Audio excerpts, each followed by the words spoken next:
Muy buenos días.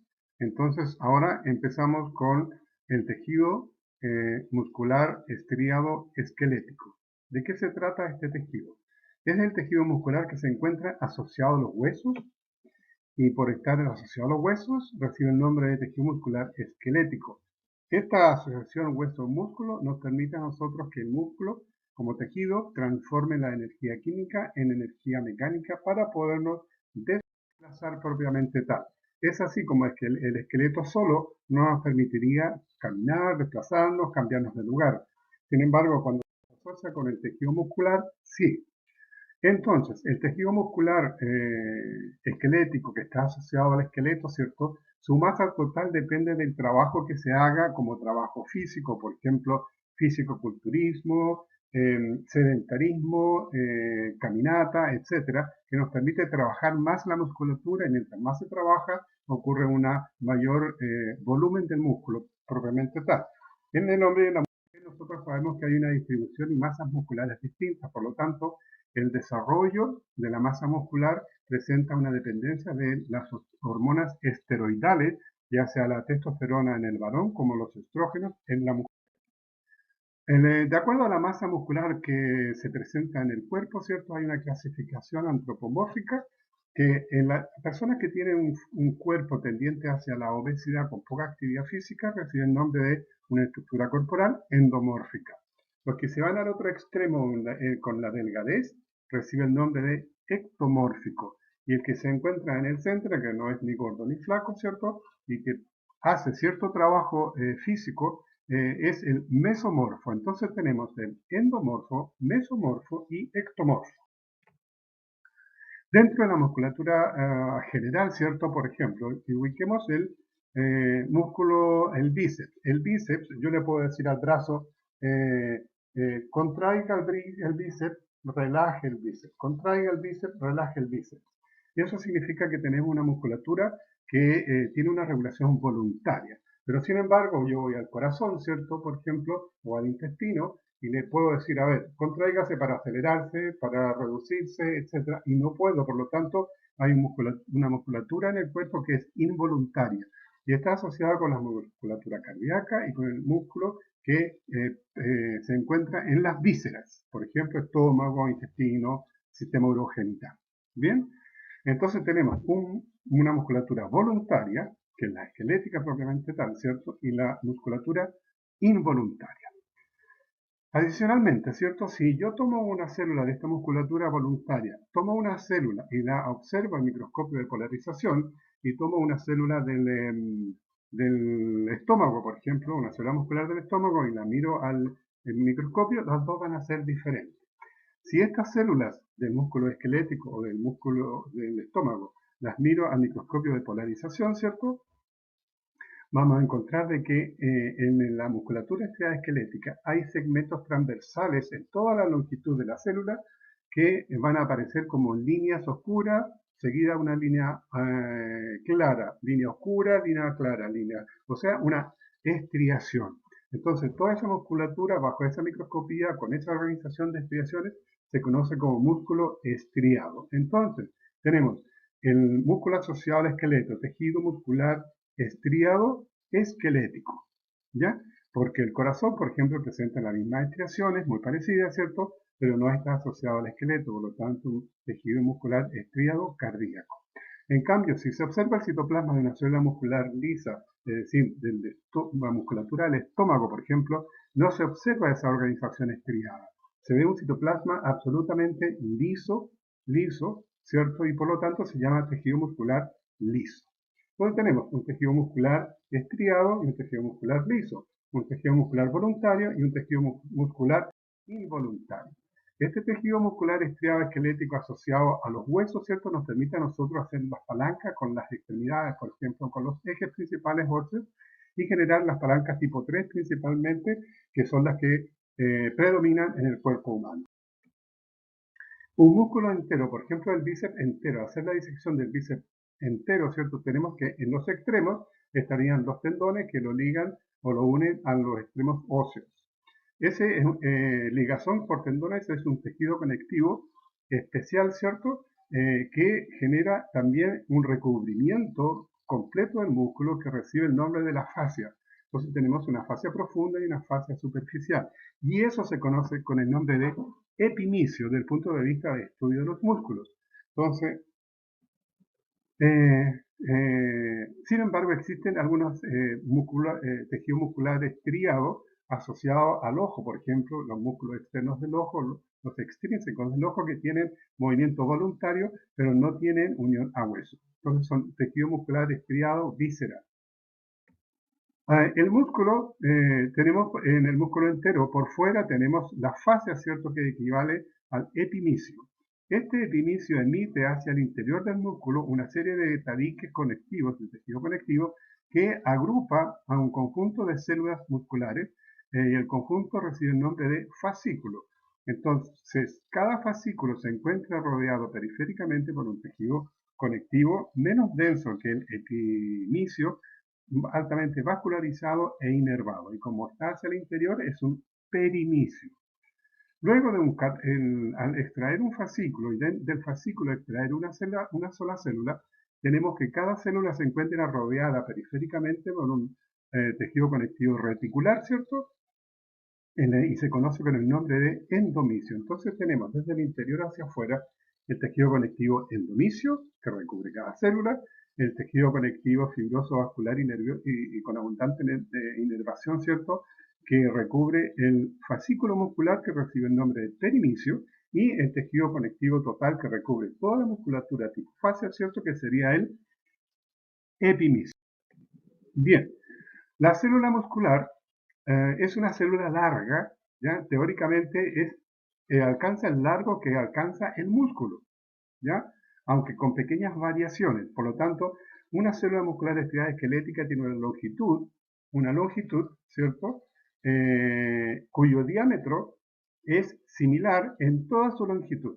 Por lo tanto, una célula muscular estriada esquelética es una célula cilíndrica con un diámetro similar en toda su longitud, por lo tanto es isodiamétrica, y que en su citoplasma predomina principalmente en la presencia de miofilamentos de actina y miofilamentos de miosina que ocupan prácticamente todo el citoplasma. Lo que restaría de citoplasma es ocupado por los otros elementos subcelulares, como por ejemplo núcleos, retículo endoplasmico liso, mitocondrias, etcétera, etcétera. Todos los elementos celulares que tiene cualquier célula propiamente tal. Bien, aquí observamos entonces que una tinción, un corte de un tejido muscular estriado esquelético teñido con hematoxilina eosina, en donde la eosina tiñe el citoplasma y la hematoxilina tiñe los núcleos de oscuro. Bien, entonces vemos que las células son cilíndricas, alcanzan más o menos el mismo diámetro en toda su longitud, por lo tanto son cilíndricas, isodiamétricas, ¿cierto? Tienen varios núcleos en su longitud y los núcleos son de posición periférica. Por lo tanto, tenemos que es una célula cilíndrica, isodiamétrica, multinucleada y sus núcleos se ubican en la posición periférica.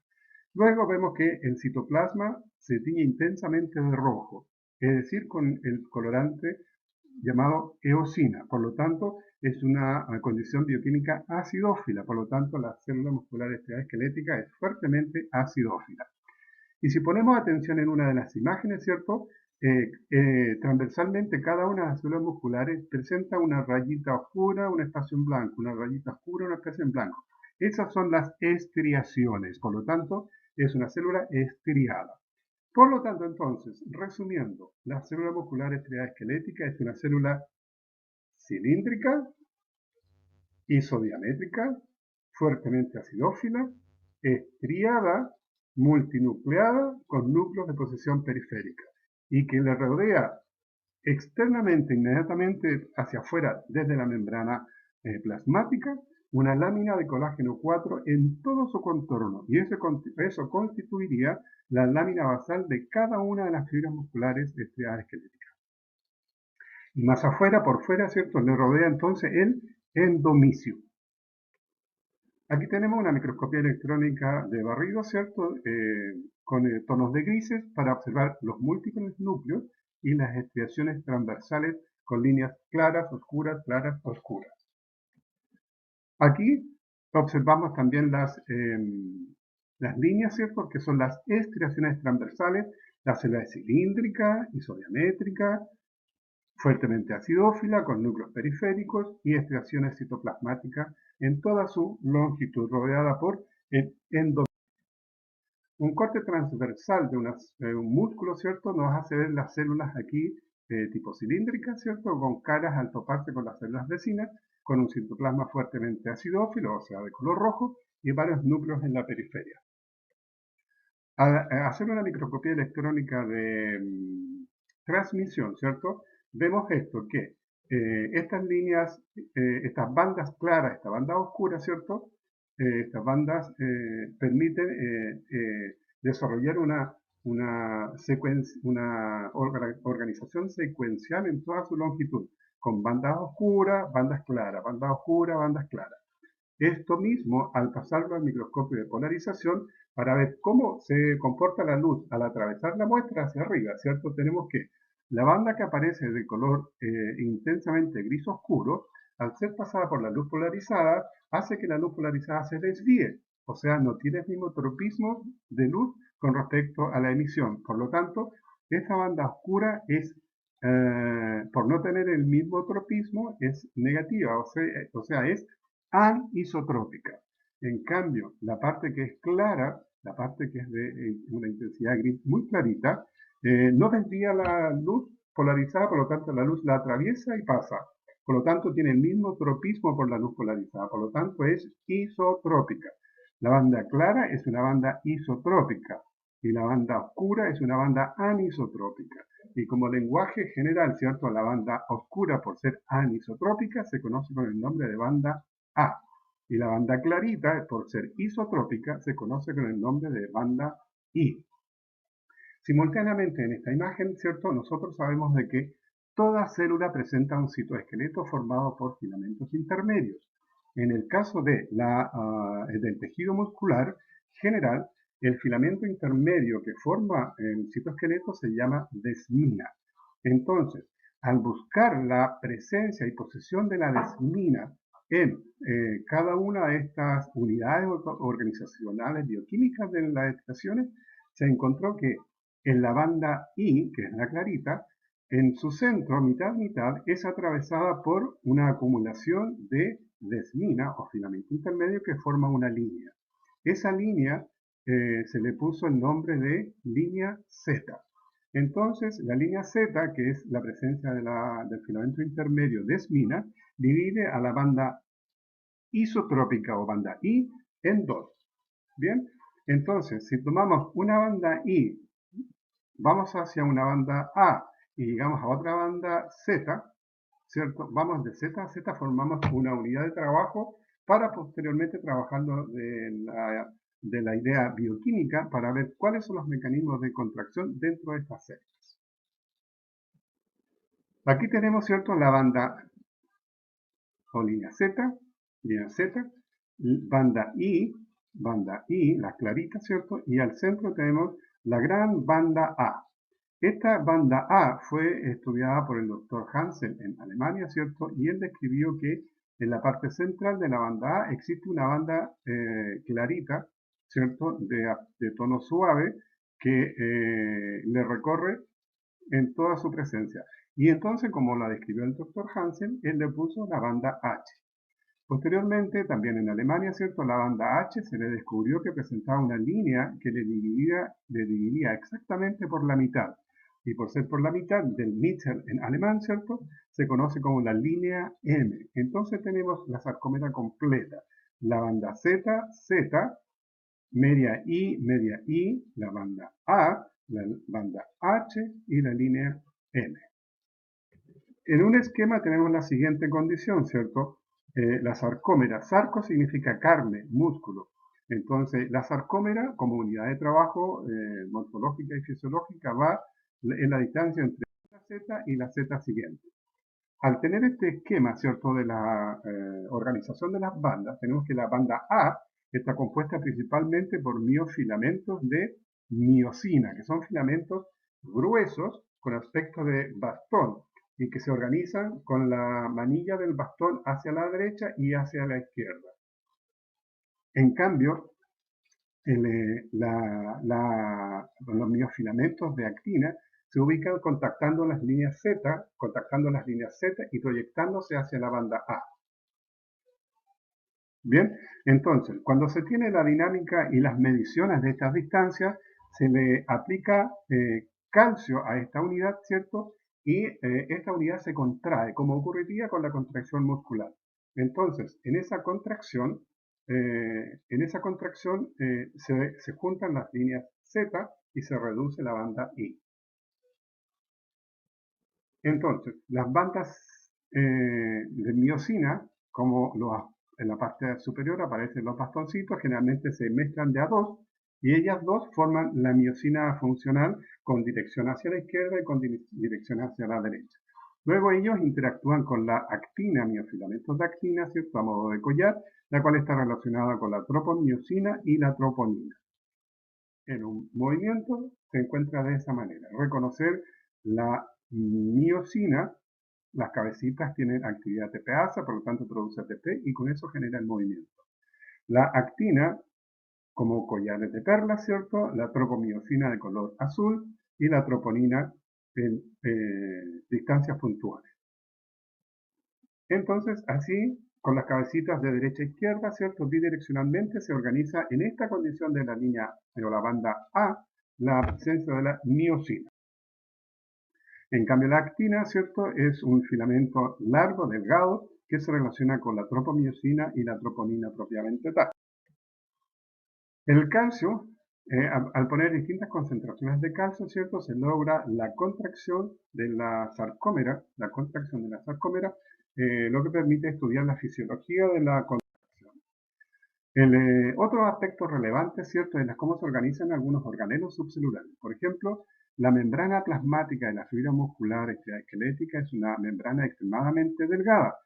Sin embargo, a ciertos tramos muy regulares, esta membrana plasmática proyecta unas invaginaciones membranosas al interior del citoplasma de la célula, formando una especie de tubo. Y ese tubo, con respecto a la membrana plasmática, genera como una T y se le llama tubo T. Una vez que el tubo está al interior, ¿cierto?, el retículo endoplásmico liso asocia cisternas propias a cada lado del tubo T, las cuales se dilatan y almacenan calcio. Esas tres unidades, las dos cisternas más el tubo, recibe el nombre de la tríada del tejido muscular estriado esquelético.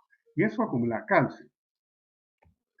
Entonces, esta tubo T es importante destacar de que al relacionarlo con las proteínas contráctiles y la unidad sarcomérica, ¿cierto? El sarcómero se encuentra siempre relacionado al sitio donde se une la banda I con la banda A, o sea, filamentos de miosina con filamentos de actina, donde empieza la interacción y ahí es donde se proyecta, digamos, el tubo T.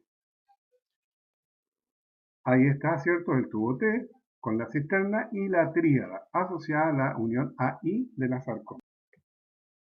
En la periferia de toda célula muscular es posible encontrar algunos núcleos pequeñitos que están entre la membrana plasmática y la cubierta externa de colágeno tipo 4, a modo de lámina basal, y más externamente